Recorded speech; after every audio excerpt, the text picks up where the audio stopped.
Hi there, it's Stephanie and welcome back to another video. In today's video, we are going to be creating a fall themed card and I'm going to be using the Falling Leaves Die-namics. This is a great set of leaves that have both the die shape of the leaf as well as some scoring lines in the middle area of the leaves just to give you some extra detail and dimension. And what I'm going to be doing today is I'm going to be coloring my leaves with Copic markers, and I just wanted to share how I color a leaf when I want it to look like it's changing colors like they do in the fall. So in this die set, you actually get 7 different leaf shapes, but I decided I wanted to just use the maple leaf in my design, so I only cut that one out from white cardstock. And I've also stamped and heat embossed the sentiment Happy Thanksgiving from the Fall Friends stamp set. I stamped that onto milk chocolate cardstock and I heat embossed it with white embossing powder. And I'm going to layer the panel onto a sour apple card base when I'm finished. The card base is going to be A2, which is 5.5 by 4.25 inches.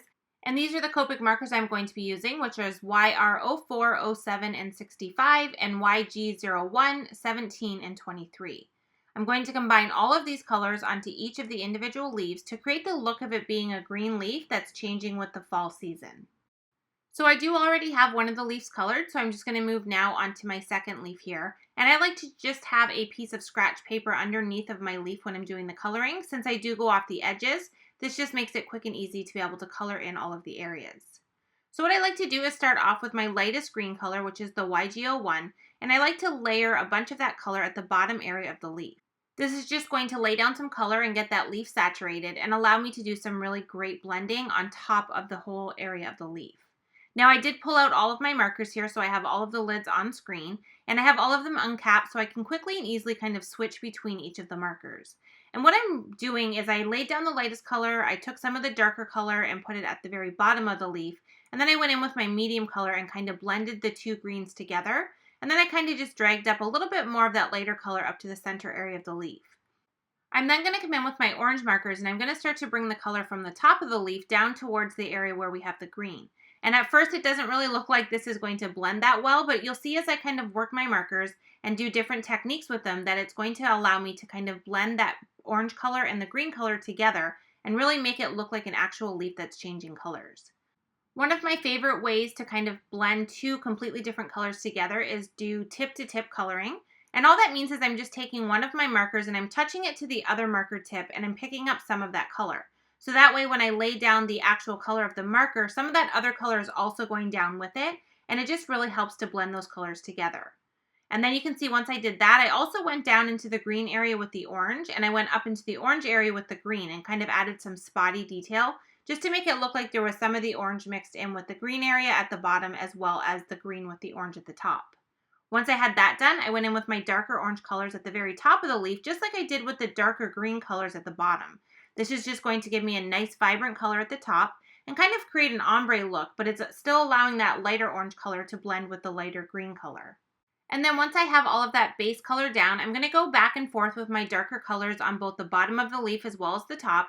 And I'm just going to kind of blend in that darker color once again, just because we lost some of it when we added all of that lighter color on top. And then I'm going to use my medium colors to blend everything together. And now you can see I end up with this really pretty leaf that actually looks like it's changing colors from the original green into that beautiful vibrant orange. Now I am going to be using a few different leaves on this design, and you can see here when I put these side by side, they look very similar since I colored them kind of the same, but no leaf is going to be exactly the same, and I really love that look when you combine a bunch of them onto a card. So I'm just going to go ahead here and color one more leaf on camera. This one I have sped up quite a bit, but I wanted to just show you one more time the process of how I color it. And once again, I'm repeating the exact same steps and going in with my lightest green color first to saturate the leaf. Then I'm going in with my medium and dark to add a little bit more contrast to the bottom area. And then I'm going to go in with my orange colors at the top and start off with the lightest first. Do some of that tip-to-tip coloring to really blend them in the center. I'm going to take some of the green up into the orange and vice versa. I'll take some of that orange down into the green. And then I'm going to bring in my darker orange colors to really give that really vibrant contrast at the very top. And then once again, I'm going to go over the entire thing and just kind of add any color that I kind of lost when I did the blending. Okay, so now that we have all of the coloring finished, I went ahead and finished the other leaves off camera. And I have them all colored very similar so that we can add them all to our card front. For this leaf here, I just cut it in half since I knew I wanted to have one half of it at the top and one on the bottom. And I was kind of going for the look of the leaves kind of falling. I kind of envision a tree up above that we can't actually see on the card front, and all of these leaves are kind of falling down from that tree. So what I'm doing now is I'm just taking some liquid glue and I'm gluing these directly onto the card base. I don't want to have any dimension on these leaves except for the one I'm going to add with the sentiment strip. So you'll see how I add that one in just a few minutes here. But for these ones here, I'm just using my liquid glue and adding it to the back of the leaf. And then I'm positioning them onto the card front and adhering them down. When I'm using any type of liquid glue on a die cut piece like this, I like to use that same scratch paper that I use for the coloring just to kind of make sure I don't get any of the glue on my work surface. And I'm just going to go ahead and repeat this process until I have all of the leaves onto the card front. And to make them look even a little bit more random, I decided to kind of turn them in different directions to kind of have some of them where the stem is pointed down and some where it's kind of angled up towards the top. So I added that last one on there, and now I'm going to add the sentiment strip with this other leaf here, and these are going to be added with some foam adhesive. So for the sentiment strip, I was kind of just trying to decide how I wanted to position it, and I decided I wanted kind of a slanted edge on there. So I'm going to just use my scissors and trim off that edge, and then I'm going to have the sentiment strip go right off the side of the panel. So I'm going to use some foam adhesive and add it to the back of this sentiment strip here, and then I'm also going to attach the leaf on here before I add the sentiment strip to the card. And the reason for that is I wanted to have the leaf kind of tucked underneath of that sentiment strip, so I knew it would be easier to kind of add it on there now before I actually adhered it to the card front. Once I figured out where I wanted to position it, I added some additional foam adhesive to the back of the leaf, and I'm going to adhere this entire piece onto the card front at once.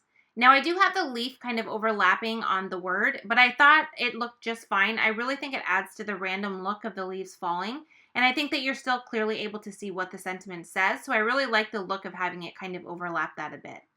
Once I had that added on there, I used my scissors to trim off the excess, and now our panel is ready to go onto our sour apple card base. I really love the green for the card base since we have a lot of the green in the different leaves that we have on the card front. I just really love the look of having that green in behind with that really bold brown sentiment strip on the front of the card. Now once I have this on here, I did decide I wanted to add a little bit more detail and dimension. I love how the leaves look on this card front, but I thought it would look a lot nicer if we added a little bit of gems to the front of the card as well. Anytime I do a card design with flowers or leaves, I really love using the clear droplets because I think they look like drops of water kind of mixed in with the leaves. So I thought they added a really nice look to the card front, but since they're clear, they don't take away from the beautifully colored leaves that we added to the card front. And once I have that on there, our card is complete. I hope you got some ideas in this video to use some different colors of Copic markers kind of mixed together to create a really pretty look. I love the vibrant colors of these leaves, and I love how realistic they look on the card front. Thanks so much for joining me in today's video. As always, I appreciate you being here, and I hope to see you in another video soon. Thanks for watching.